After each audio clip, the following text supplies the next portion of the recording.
Everybody. My name is Olaf Groth. I am a professor of practice at UC Berkeley's Haas School of Business, teaching technology and strategy courses. I'm also the CEO of advisory think tank Cambrian Futures. Welcome to this session, which is live streamed around the world. And I want to explicitly welcome not just you all here in the room, but also our audience online, wherever they may be, to this very exciting discussion about a cutting edge, if not the most cutting edge conversation that is going on around the world right now on AI readiness amidst an AI revolution, a cognitive revolution, as it were. We have a very high caliber panel here assembled today, and let me just say a few reminders. This meeting is not subject to Chatham House rules because it is public, so you can quote and you can use what you hear for your own benefit and that of citizens around the world, hopefully. The other thing that I should say is that if you wish to tag or post this event, please tag the World Economic Forum at hashtag AMNC for annual meeting of the new champions 23, AMNC 23. That would help all of us spread the wisdom of the panel here today. Before I introduce the panel, let me just frame up the topic by saying that AI, and especially generative AI, has been touted to bring with it the potential for very, very significant economic development, potential growth, to the tune of some $16 trillion around the world over the next decade or so. Latest numbers on generative AI are something like 4.4 trillion likely added on top of the 16. Now, all of that, mind you, of course, is theory until we make it happen. So in order to make that theory happen, we have to build ecosystems. We have to create conditions that allow us to exercise the tremendous potential of this new foundational technology. Is there hype? Most definitely there is hype.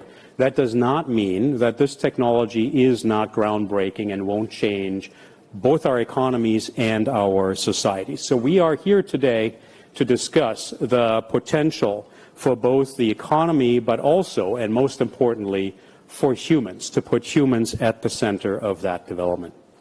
So with all that said, let me just introduce our panel briefly. We have with us today Her Excellency Paula Ingabire, the Minister of Information, Communication Technology and Innovation of Rwanda. Welcome, Minister. It's a pleasure to have you here with us today. We have Liu Jiren, who is the chairman of a very successful AI-driven company, Newsoft Corporation, which is a mature company employing AI here in China. I was told 40% penetration in Social Security, 30% penetration in hospital AI systems or digital systems. So a company that is already very successful spreading AI. We have also Darko Matovsky, who is a startup entrepreneur, very important part of our ecosystems, of course, Chief Executive Officer of Causa Lens, which makes AI explainable, as it were, very important for trust assurance. Trust assurance will be a key theme here, as that is the most important currency in what we have called the cognitive era. And then we have Joanna Bryson, my colleague at the Hertie School, not my colleague, but my peer at the Hertie School, where she's a professor of ethics and technology. She was also in the first batch of experts at the Global Partnership on AI, so has been exposed to the topic of development of AI that is ethical and trustworthy. So welcome all of you. Please let's hear a round of applause for our panel. Without further ado, I'd like to start the conversation with a round of opening statements, please, from each one of you. And I'm going to turn to Her Excellency, the Minister in Rwanda. And I'm going to ask you, Minister, what's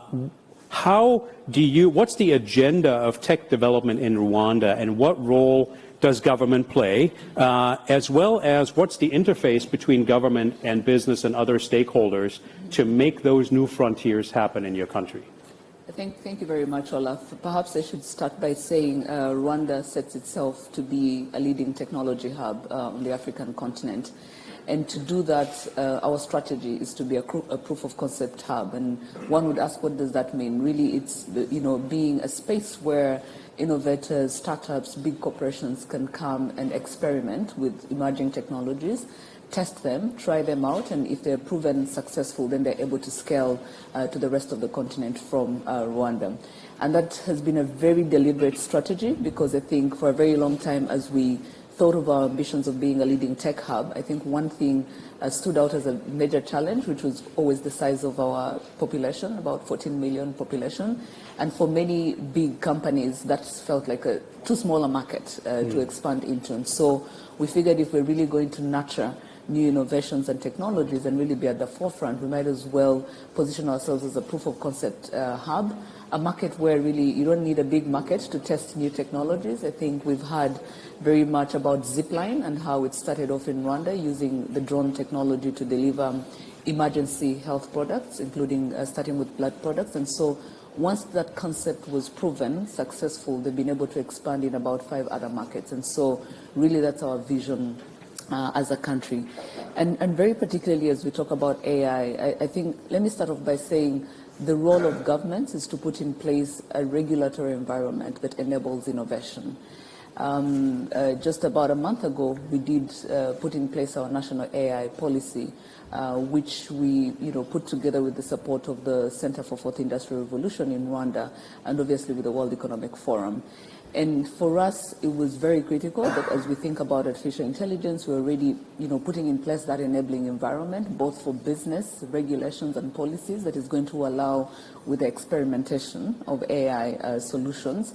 And I know the other panelists will talk about AI in healthcare. I think that's one particular area that we're looking at to see what healthcare solutions we can, AI-enabled healthcare solutions that can be deployed. We've already done, an economic analysis assessment to see what are those industries and segments where we feel like AI has the most potential to disrupt but also create impact. And so healthcare, agriculture, public service are the 3 top ones that we've already identified with very specific use cases that we will be implementing over the next 2 years to really look at what the potential of implementing these AI solutions will look like.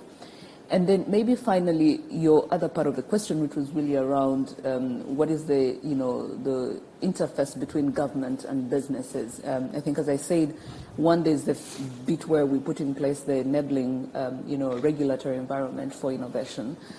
2, and what does that environment look like? It's really how do we enable access to capital, early stage financing for these startups and businesses that need to experiment with this.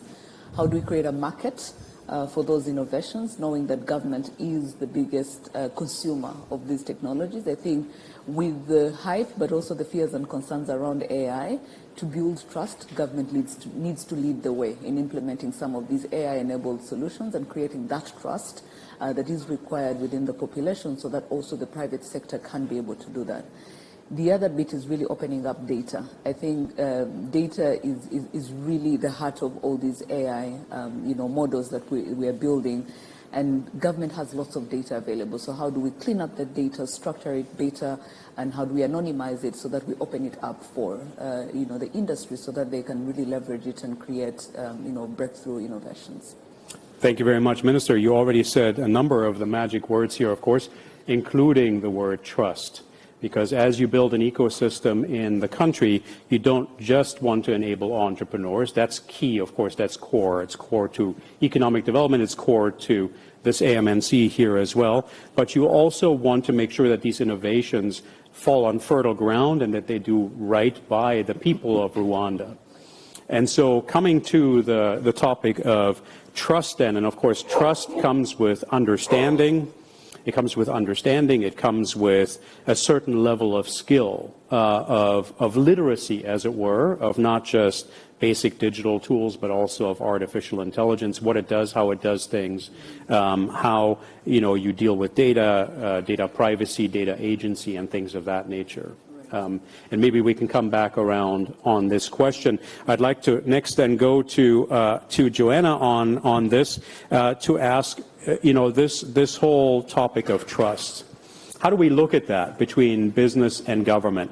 Clearly, I don't think I'm saying anything new when I'm mentioning that we have not been doing really well on the trust front when it comes to big digital platforms, when it comes to data, when it comes to artificial intelligence.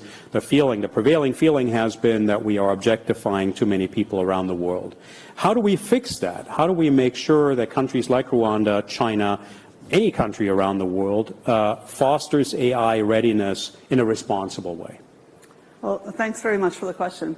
I just want to say quickly, as someone who is now a professor of ethics and technology, just to be clear about this, I also was a programmer for 5 years, and my PhD was in AI from MIT, working on transparency, so we actually have met before. So when I say this, I'm not saying it because I'm a technophobe or whatever. I really like the way you framed the question. A lot of people, especially the British, used to ask me, how can we make people trust AI? And that is the wrong question to ask. We need to be talking about the people who are building AI and the people who are regulating AI. So I love the question you actually asked, which is how do we make people feel secure about this? I think it's by making people secure. And we need to be thinking very much about the fact, are we worrying about wages? How are we helping the people who are displaced? When people have an unexpected life event, are they likely to be able to continue paying their rent or their mortgage, right? So governments have an important role in helping us all deal with change, because we're entering change whether or not with technology or without. Having said all that, I do think part of the reason that we have challenges with trust right now is because we know we're not getting the information we should, and we haven't had enough transparency.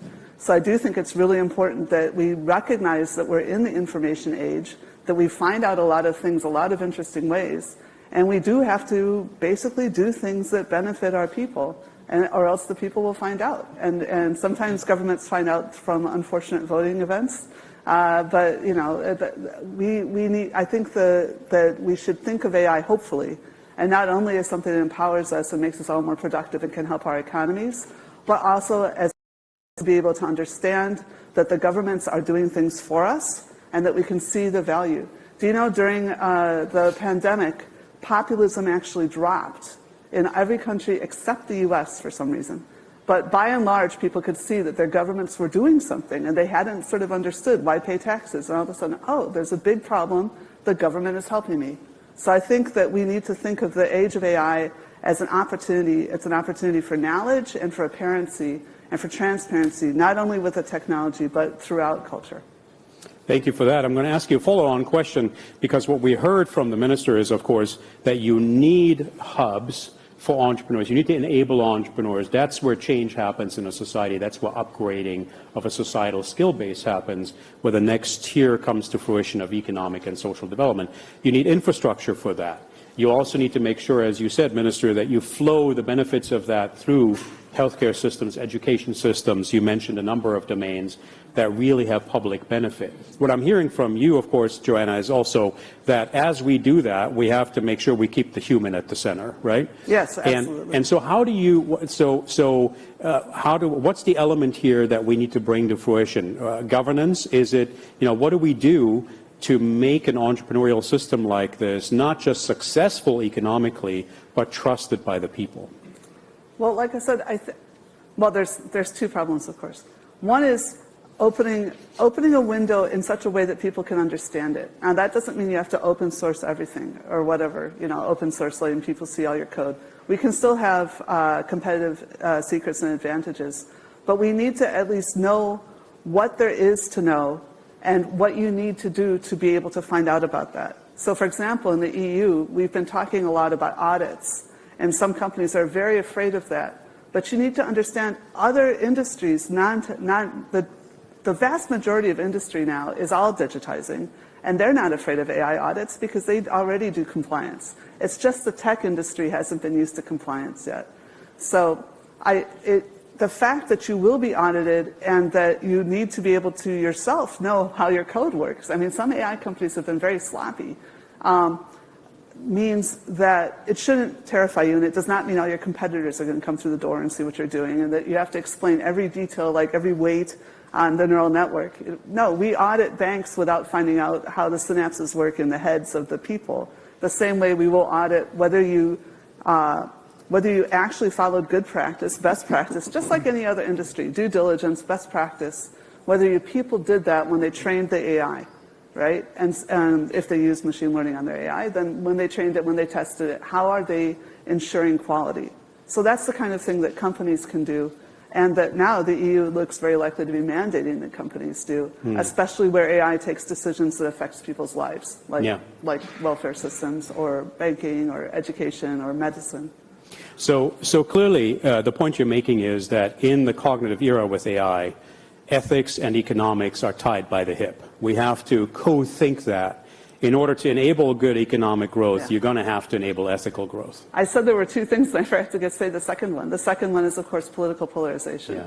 And if you can't keep if you have a bunch of the society that identifies as hating you, then they aren't going to trust you.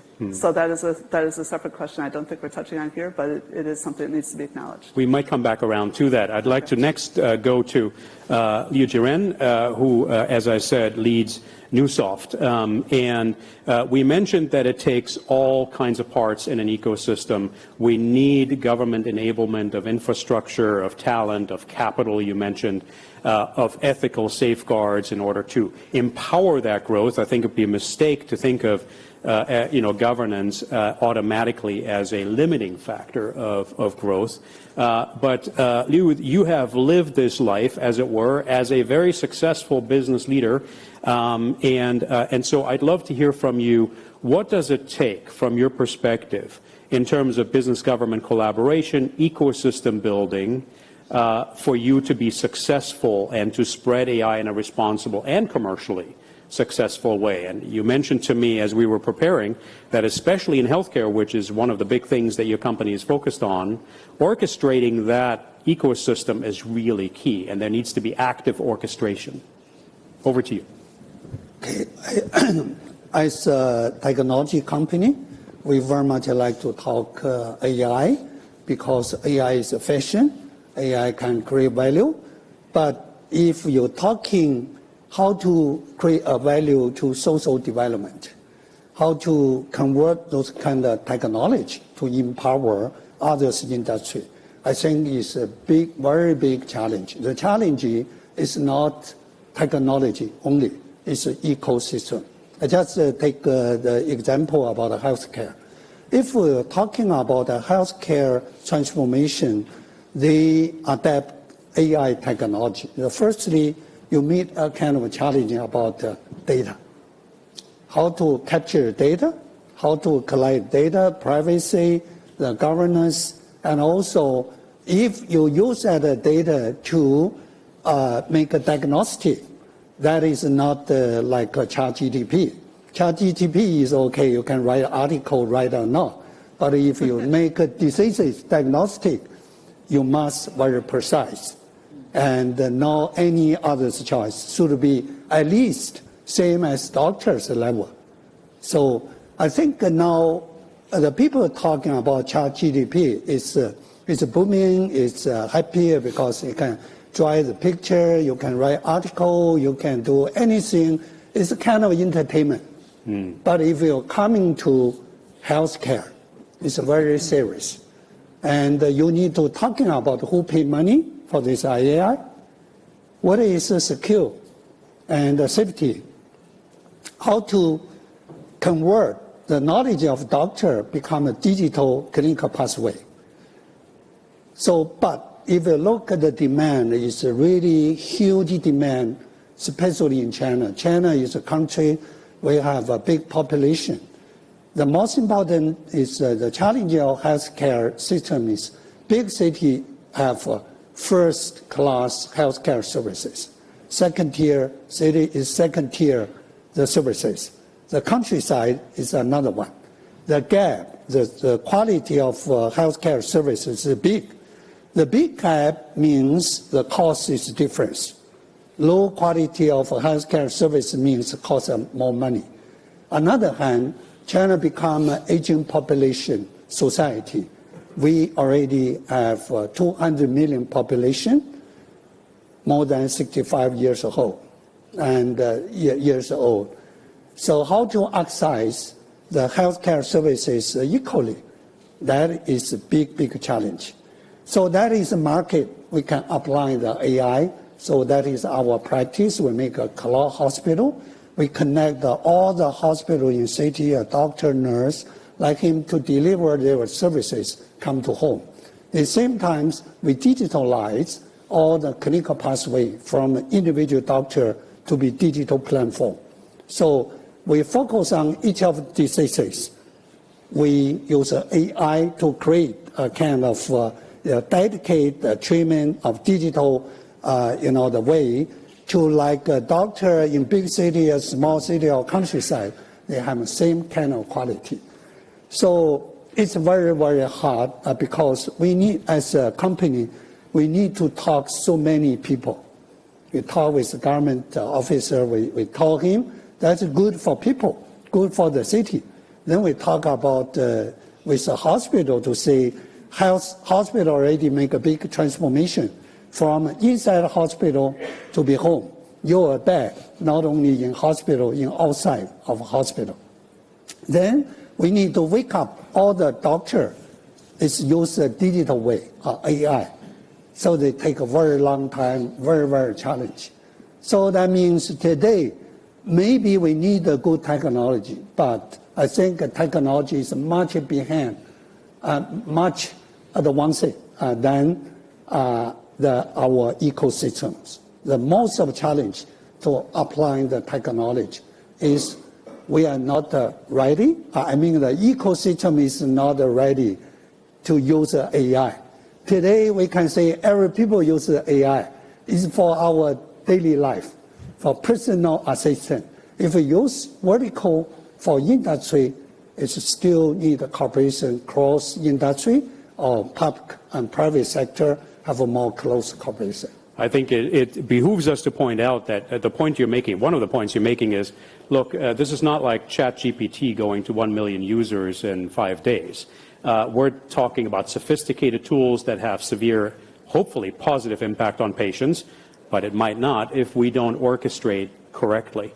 You're also saying that AI can help you leapfrog over missing medical infrastructure and health infrastructure in Tier 2 cities and rural environments. That's a big if. So where is government required here? What do they need to do to help you orchestrate that ecosystem? Because I'm sure there's only so much you yourself can do. Yeah. How do you get doctors to accept this and do this? How do you get locals? China is very digitized, of course, but I suspect you still need to have basic digital skills, infrastructure in order to make that leapfrogging work. We become not only technology, we become a kind of an educator. We need to knock the door to government. We're talking with him what it means cloud hospital, like him to know that is a perfect selection to the cities, and because it's a benefit to everybody in the city, especially for elderly person. They are very hard. The China single children, maybe not living together with a family, and also so many senior people living alone. So how to like him to come to hospital? We say cloud hospital is hospital at home. So government is happy for that program, and then we like him to call. China is good because most hospitals are owned by government. They like him to come to platform to say, you need to not only serve the people come to hospital, you need to serve people at home because they work together with the payer side because insurance is pay at home is much less cost than pay at a hospital. And then we digitalize all that kind of services, the clinical pathway. For example, the people stay 3 days in a hospital when surgery. After that, they may take 3 months for recovery at home. So they needn't to occupy the bed in a hospital. So the hospital is very happy for those kind of turnover because they can improve their their margin for their services. At the same time, this platform offers a big job opportunity. We use this technology in one of our province, in Zhejiang province. It's now already it's around 10 cities adapt our systems. Thousands, the nurse and doctor, they come to the home of a patient, and but we take a very long time. We must to talk, and first they don't believe, they reject, and the most important, no regulation, and the government is starting to make a regulation and how to use their data and how to like a payment, and also some kind of standard for each of diseases. It's very, very detailed, so detailed, just like a build real hospital, but that is not existed in past. It's very, initiative. So what I'm hearing then is that, yes, it starts with a government mandate because it's in the interest of public health, but it takes a very thoughtful, specific design. Government needs to work with the systems providers like yourself, but also with the doctors, because I'm sure doctors have something to say about, providing services at lower repayment fees, adding those services for rural patients on top of physical patients on location. The patients will have something to say. You have to make sure that they're digitally connected, but they also need physical infrastructure at home, etc. So it's an ecosystem orchestration problem. And I want to go now and take that to you, Darko. You at CausaLens are helping us understand better what AI can do. Help doctors who are not maybe digitally native or AI native, help patients who may be even less so, understand what AI actually does. So I'd love for you to tell us exactly what that's about. And I also then want you to answer the question of, from an entrepreneur, startup entrepreneur's perspective, what parts of the ecosystem are particularly important to you? Yeah, absolutely. I would start by saying first that 85% of AI projects never leave the lab. And there is a fundamental reason for that. The fundamental reason is that people don't actually trust the algorithms. The way it works is there is usually a bunch of data scientists, they throw a lot of data in a black box, and something comes out. And as you mentioned, it can be very entertaining if it's in the context of generative AI. And generative AI has lots of uses, and it's great. But when it comes to decision making, people really need to understand what the algorithm is doing. The AI must explain why I made this decision. It must be able to explain what it will do if a data point that it has never seen in the past comes to life. I mean, that's the real life. We have to have AI that guarantees outcomes even if we haven't seen a data point in the past. And that's why there's kind of a fundamental research in AI, and there's a lot of new technologies coming out that are able to explain why I make this decision, are able to explain their decision even beyond kind of historical data on which they're trained. So until we solve this problem of trust, we will have 85% of the project, whether it's in healthcare, whether it's in government, whether it's in any industry, they'll just remain in the lab. Now, luckily, people like us and a bunch of other entrepreneurs, even large companies like Microsoft and Salesforce are working on emerging types of AI that can answer why. And so the technology, one of the technologies I want to mention is called causal AI, that is becoming a kind of go-to technology for explainable AI and trustworthy AI. And actually, the EU regulation explicitly mentions understanding cause and effect and understanding the why as a way to guarantee that, that these models can be deployed in the real world. And this is really, really important for decisions that impact well-being of humans, so kind of high-risk applications. In those instances, we really need to understand the why. We really need to understand why the AI made that decision, and we really need to understand that this AI will guarantee outcomes even if they haven't been seen in the historical data, because the real world is, it's not, it throws a new data point that has never been seen in the past. So we've seen that with the pandemic, where a lot of models actually stopped working because it was a new environment that it was never seen before. So clearly understanding is the first step to learning, to influencing, to shaping, and AI readiness has to, of course, enable people to shape and to use in the right, hopefully responsible ways. How are you as an entrepreneur looking at government, though, to help facilitate that? Clearly it's a foundational issue, a foundational thing that needs to happen.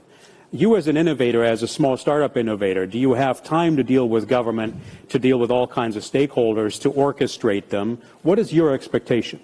Yeah, I think the European Union took a very, very direct and strong view on regulating artificial intelligence. They were first to the party, and they've just had a proposal for how AI should be regulated. I think there's a lot of good in that legislation. There's a nice tiering of what is high risk, critical, no risk at all, where it's not regulated. So things like chatbots and things we can have entertainment with are not regulated, and I think that's the right way forward. I think the EU has taken a really good approach to the problem. I think the reality, though, is that it's really, it sounds good on paper. The question is, how will it be implemented in the real world?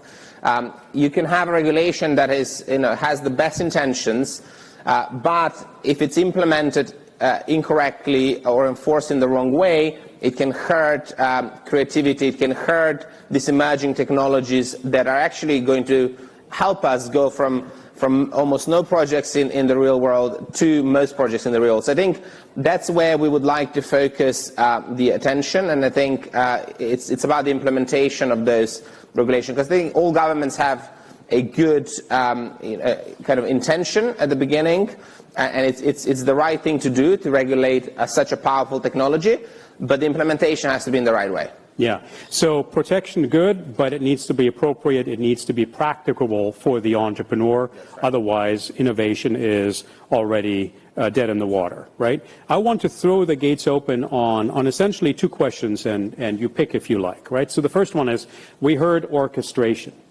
Who is going to orchestrate? We of course default to government. Government is necessary. We also hear frequently government doesn't have the skills to orchestrate on advanced digital technologies. Not everybody is advanced as Rwanda or China on this matter, right? So that's number one. Number two is really, so on this matter of trust, where do we take this from here? How, for instance, do you institute trust in that ecosystem? What do you do to get doctors to play along? And we can answer that from all of our vantage points, right? Maybe the third provocation is, let's think international. Clearly, you have benefited from, and the international community has benefited from your experience, you have benefited from the international tie-ins, right? But it's easy to say this. It's a shining example, Rwanda is. But we also know that internationally, it's a bit of a mess. We're not seeing eye to eye on governance, on regulation, on how we innovate, right? So this international perspective, where do we take all that? Because, innovators like you and you, of course, Darko, need to scale out globally eventually, right, to make the business case work. So pick if you like. Maybe we'll start with you, Joanna.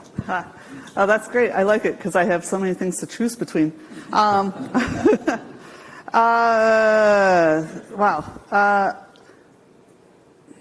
I guess if you're talking about who is going to do the orchestration, so I don't know if you can tell from my accent. I grew up in America. I spent 20 years living in the UK, and now I'm living in Germany. And I've been working a lot with the EU on how to regulate. A lot of my I'm still American. A lot of people from America are terrified of EU regulation doing the wrong thing or somehow shutting them down. Or facilitating competitors globally by putting extra weight on only the good guys, and again, this is a problem you're seeing mostly in the digital sector because they were so underregulated for so long. They're relatively new, and people tend to be hands-off about new things. When I go to meetings where it's, like for example, the Euro chatbot, okay? You might think that sounds like a lot of AI companies, but it's mostly things like banks and healthcare systems that have to have natural language interfaces. Those guys say, oh, I spend 2 weeks a year on compliance. It actually helps me. The EU tends to steer me to looking at things that help my company. And then I spent half a day on the digital compliance. It's nothing. What is it with these digital companies? They're a bunch of whiners. Right? So that's what I'm hearing from other sectors that aren't digital or aren't purely digital. So I think it's important to realize that the sectors themselves are a lot of the people that are helping with this orchestration. Normally what they do is they bring their concerns to the government and say, help us coordinate. We need a national strategy. In the EU, we also have this coordinated strategy so that we can talk to really large tech companies. And I think that's the other problem. At this point, we have a number of resources that we're using almost worldwide, and some regions have their own. But email systems, social media systems, they're really transnational, and they have a lot of power, and we've been allowing them to do a lot of the orchestration, and they have not been transparent. They haven't even worried about things about, like, where is their data stored and things like that. So I think we can't, first of all, when something is so important that other companies depend on it and ordinary people depend on it, we normally call that a utility. And that requires extra regulation. We have to say, yes, you're a natural monopoly, therefore we have to help you set a price that's fair. And we have to work more. That's now we as the people ask our governments to help make sure those companies behave in a fair way. The thing is that they're transnational. So I actually think we need innovation at sort of the WEF level, at the UNESCO level, to think about how do we regulate these new utilities that we're seeing that are transnational utilities. And I think that's one of the things we're going to need for orchestration. So we need bottom up and top down both, I guess. Right, but that's regulation. That's not necessarily orchestration, right? The orchestration of ecosystems. Well, okay, well, like I said, the sector itself is doing some orchestrating. So they aren't regulating. The government is they asked to regulate, right? So there is orchestration coming not only from sectors, also from civil society do a lot of orchestration. So it's a bad metaphor in a way because there's not only one symphony. We need diversity. We have to have all these things moving around. But orchestration is being done. You just need to be coordinated and to cooperate with your peers. That was one thing I very much liked in Lee's. We need teamwork. We need team cooperation. And that's what the EU is doing really well. That's so that we can empower even very small countries. But we can also do that through other mechanisms like UNESCO, like WEF. Thank you. In here, I think when you talk about orchestration, obviously I think it's natural for everyone to think governments should take a lead, and I agree with that, especially in the beginning of building an ecosystem effort around new technologies and new industries. What's very important to really underscore here is that government alone cannot do it on themselves. So you need that kind of partnership and collaboration that Bryson is talking about, and figuring out who plays a stronger role at what levels of this industry and technology maturing, because yes, well, government will always be in the driver's seat at the very beginning, but as the industry matures, as the technologies become more embraced and adopted, then you see more of the private sector, taking a leading role. So I think it's just figuring out how you do it. When I did share the example of Zipline, I remember when they came, I mean, what we knew as a country was that we had so many challenges to solve for, especially starting then with healthcare.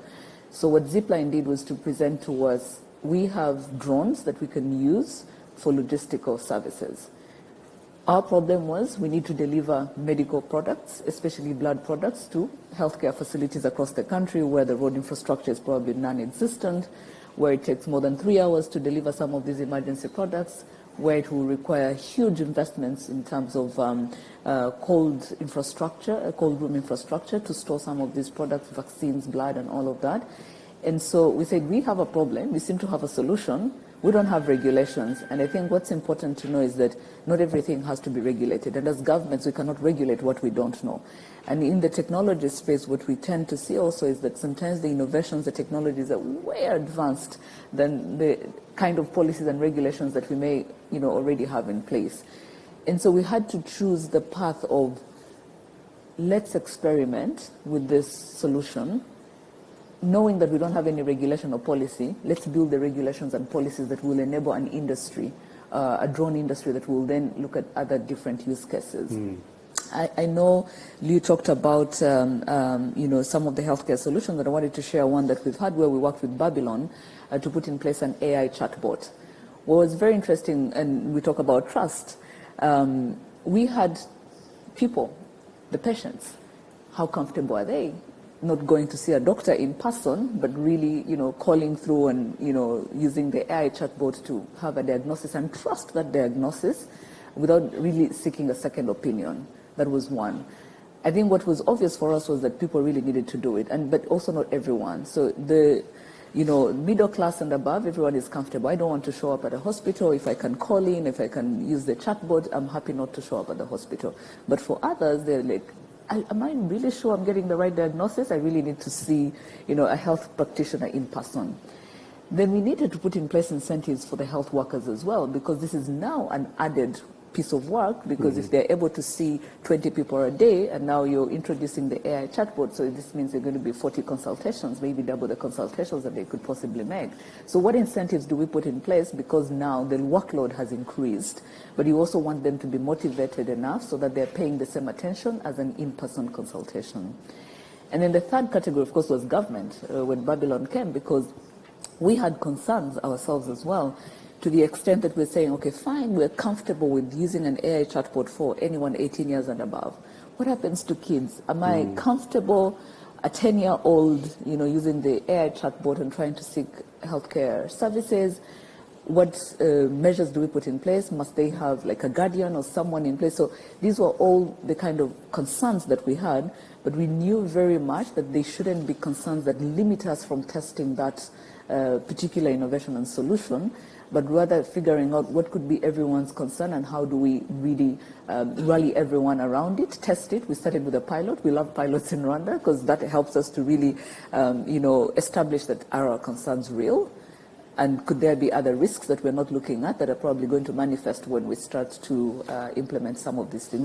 And I think that is what really also then eventually allowed us to be able to do a scaled deployment across the country where we're able to use this AI chatbot. So I think in a nutshell, that's it. And one last point that I want to make, and I think for the innovators, the business people here will agree with me, I think the bigger challenge we have as policymakers, but also as an ecosystem, bringing in question the issue of governance and regulation, is how do we streamline this? Because if he's in any European country and is thinking to go to Africa or anywhere else, and he has to navigate 10 sets of regulations. First of all, if you're talking about a highly sensitive industry like healthcare and financial services where there's sensitive data and there's all these risks around it, it's going to take him almost a year every time he expands into a new market. So how do we allow for, beyond the national ecosystem, how do we create that international ecosystem that allows us to really unlock these regulations at an international level where we streamline and harmonize? Because if they have to go to every new market and go through a year of figuring out how to comply and how to meet the requirements that are required, then scale is probably never going to be possible. There's a key point here, right, and that is learning by sandbox, right, learning by experimentation space. And I want to get the two entrepreneurial leaders here to comment on this, but before I do, let me just remind the audience that we're about to go to Q&A. If you have any questions, I believe our WEF team is going to manage that, so feel encouraged to flag them. Both of you heard this notion of experimentation spaces, right? Because frankly, there are so many things we just don't know yet. I heard you say don't over-regulate too quickly in ways that are going to stifle my business, but I also heard you being very responsible. That's the essence of your business, right? So how does that tension, that creative tension, work out, right? I heard Lou talk about the orchestration of these ecosystems, right, which probably goes a bit beyond what your company does as much as you educate. So what's your reaction here on especially this point of these experimentation spaces, sandboxes, across borders? Would that work for you? What would be a wish list? What would you want to see? Firstly, I want to say, talking about trust, talking about cross boundary, but basically, we need to talking about trust. For healthcare, they don't trust the IT company. I don't think the people find out to make a diagnostic. They trust the hospital. Secondly, they trust the regulator. So, for example, we have a kind of software for stroke diagnostic. When the people got a stroke, they have a very limited time window. In some hours, they cannot move from a small country to the big city, the small town to a big city. The people will have big trouble. So they must use very limited time to make a diagnostic, make a surgery and something. So we did is we cooperate with the best hospital in Beijing, number one. All that other hospitals trust them, not trust us. We digitalize their clinical pathway. Firstly, scanning the imaging, and then they follow the steps of that and to say what is the next. And some other hospitals just follow up their, the clinical pathway. So then there's a big hospital connect a few hundreds county level second tier hospital. They connect together. They're sharing about data. Like a big doctor can talk with a small doctor. So they build a kind of community. That's one. Secondly, those kind of software is very much serious because this is the life of people. If you make a wrong way, the people will be died and in big trouble. We must be pass a kind of check or verification from the government, like FDA, China called SFDA. We must got a kind of a certification, that is a ticket.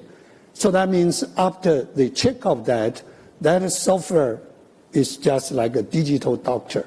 So see that the basically the level is the same as a high level doctor, but much better than the normal doctor.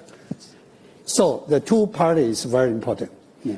I'm hearing three things. Maybe you could comment last, but I'm hearing essentially in each one of these sandboxes, experimentation and learning spaces, we need something of the nature of a kingpin for trust, somebody who is inherently trusted, and flow our innovation through them because they already have credit with the people, right? Second was we need connectivity and network effects in that kind of experimentation space so you can more readily have that orchestration and that scale out. And lastly, we need checks and improvement and iteration, right? Some kind of roadmap on that kind of checking and iteration improvement in that kind of sandbox. Darko, final comments Absolutely. on all that. Yeah, I think individuals trust experts. So if I'm a patient, I trust the doctor more than I trust the government or the regulation. If I'm a business decision maker, I may trust my domain expert, my analyst to help me. So I think the key to get AI to be trustworthy is to have the expert of the system directly feed their knowledge into the AI algorithm.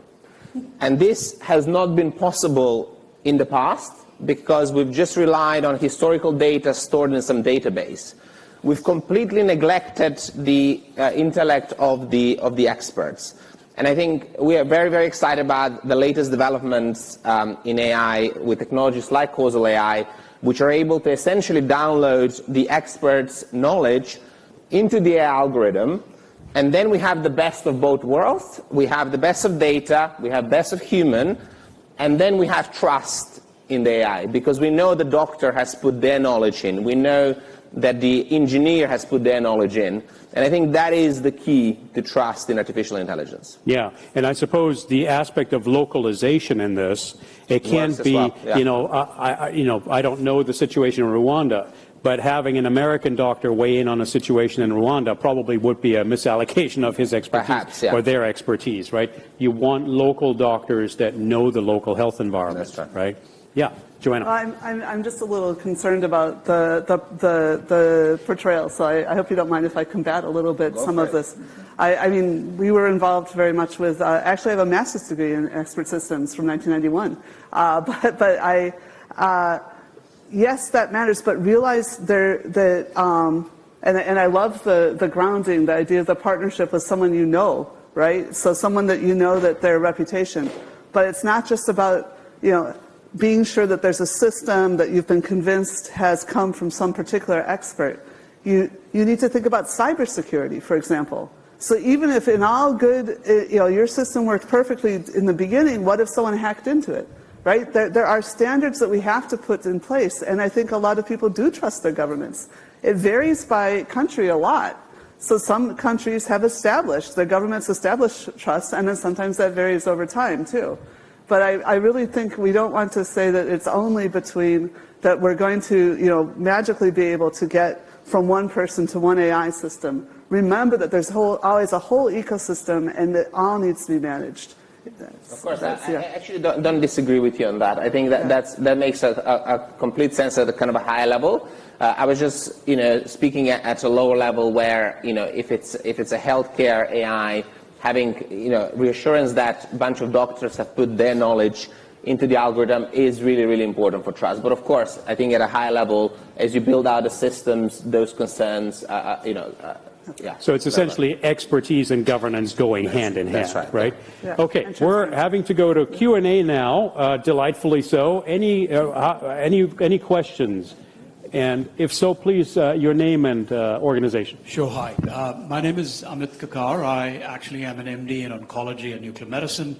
Work with Novo Holdings, and we are active investors in AI-based healthcare, life sciences, and sustainability companies. I sit on the board of Cure.ai, which is actually working in Rwanda right now, and also Accenture, which is one of the AI-based drug discovery company. I think my question is very fundamental, and that's data.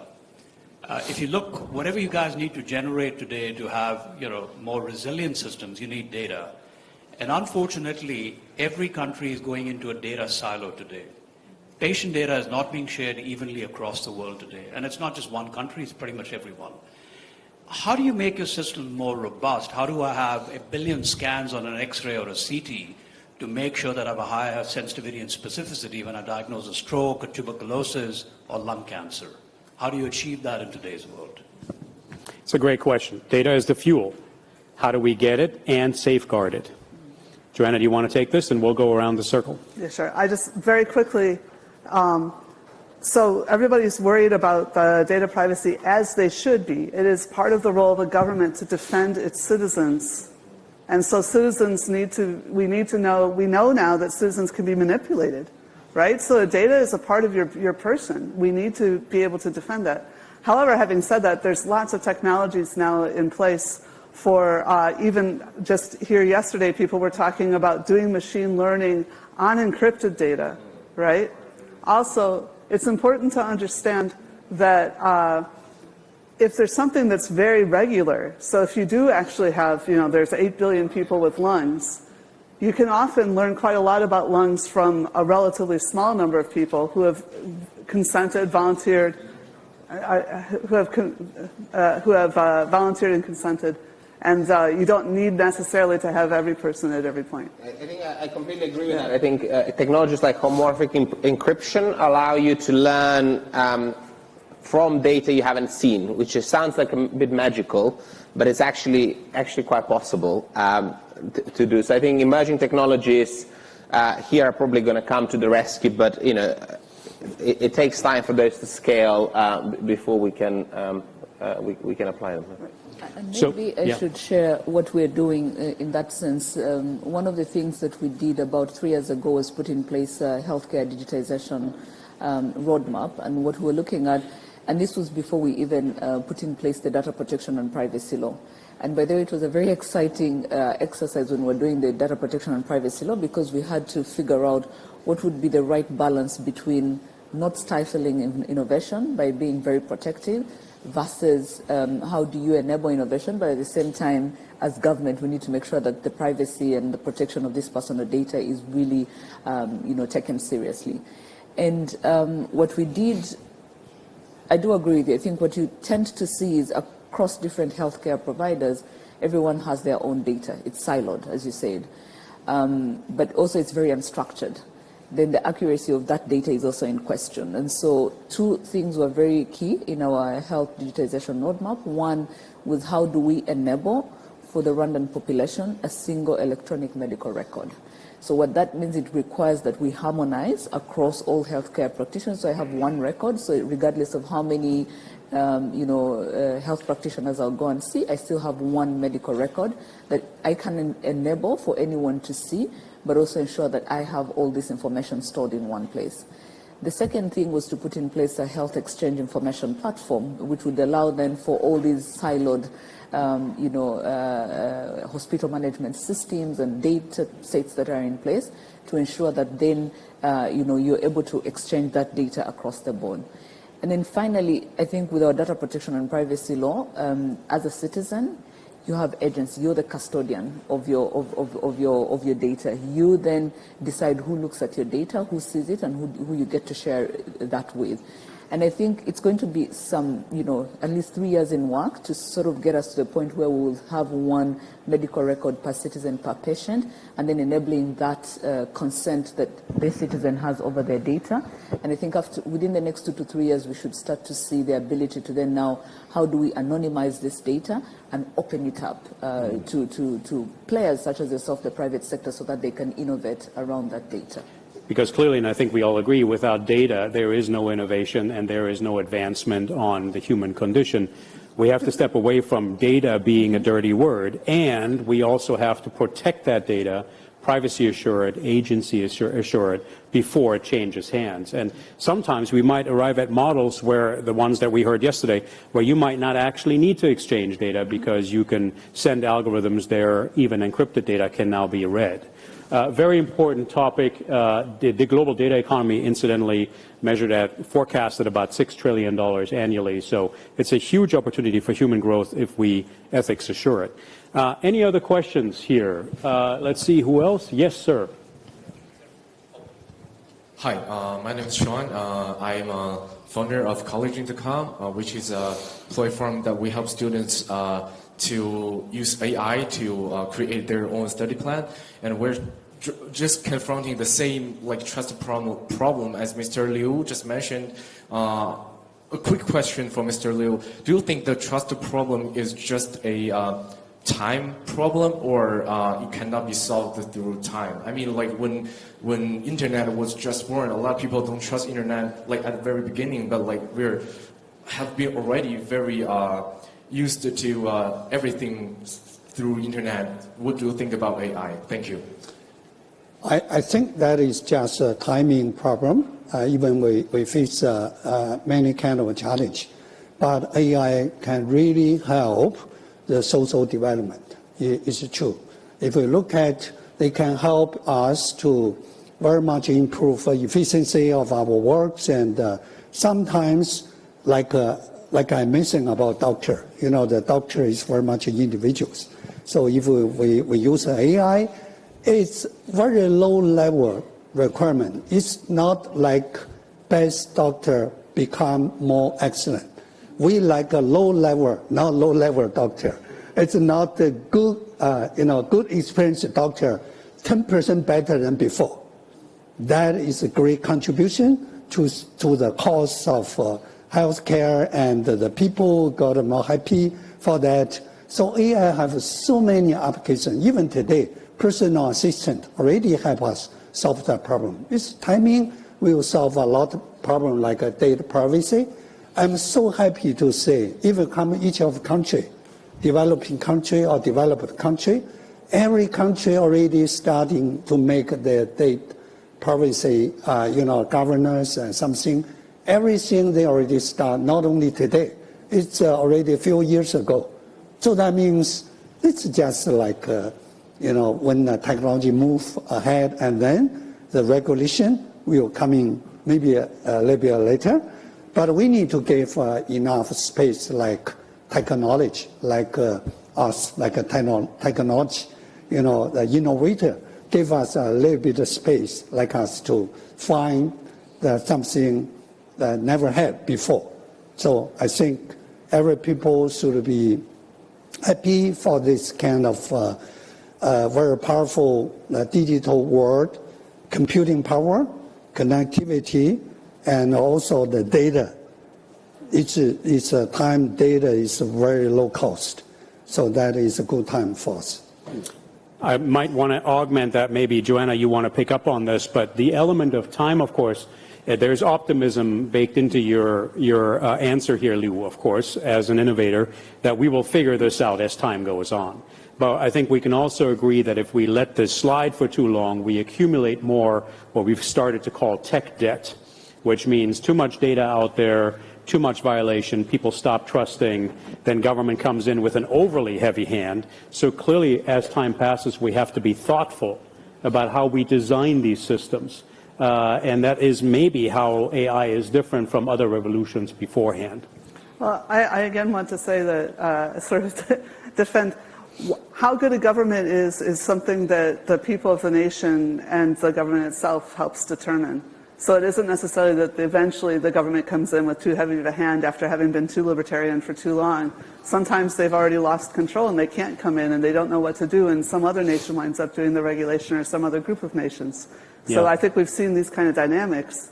But we can also have these ideal situations like what we're hearing with Rwanda, where they're working with the international. It's not easy. It's not easy dealing with some of these big companies come in. Some of them have really exploited and taken advantage of developing nations, locking them into 30-year contracts that were disadvantageous. So terrible, terrible things have happened. But some countries are doing a good job of threading that needle, of working with large tech, working with, supporting their infrastructure. And really, people talk about knowing. I know even going between different states of the U.S. that some states have good senators that are responsive and some states have senators that people can't talk to, right? So you realize that one of the things we need to do, what we need in a good world, or to get things working, is to be in control, enough control of our government that we can trust it. And then recognize that when you have problems, sometimes you have to move and work in these other institutions. But it's in everybody's interest to work collaboratively. Thank you, Joanna, and thank you, everybody. I now have the thankless task of trying to summarize this very exciting conversation, which is so multifaceted.